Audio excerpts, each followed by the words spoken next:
আজকের পর্বটি দীঘা থেকে। দীঘা হচ্ছে বাঙালির ভালোবাসার একটি জায়গা, তাই যখনই মন চায় তখনই ছুটে যায় দীঘায়।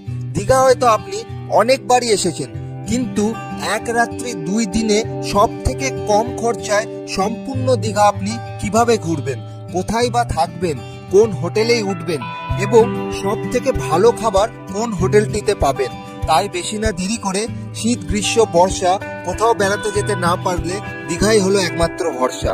দীঘায় সমস্ত হোটেলের চেকিং টাইম সকাল 10টা থেকে 11টার মধ্যে, তাই দেরি না করে সকাল সকাল ট্রেন অথবা বাস ধরে চলে আসুন দীঘায়। দীঘা এসবিআই ই কর্নারে আমরা বাস থেকে নেমেছিলাম। নেমে এই রাস্তাটা ধরে তোমাদেরকে দেখাবো, এইদিকে রাস্তাটা দেখিয়ে দিতে বলো। এই রাস্তাটা ধরে 1 মিনিট হাঁটা পথে ঢুকে এসেই এই হোটেলের ভেতরে ঢুকবো, রিসেপশনে যাবো, গিয়ে দাদাদের সাথে কথা বলবো আসলে কি 450 টাকায় থাকা খাওয়া সবকিছু প্যাকেজ কি দিচ্ছে ওনারা। 450 টাকায় আচ্ছা থাকা প্লাস 3 বেলা করে খাওয়া থাকবে। আচ্ছা তার মধ্যে ব্রেকফাস্ট লাঞ্চ ডিনার তিনটেই থাকবে।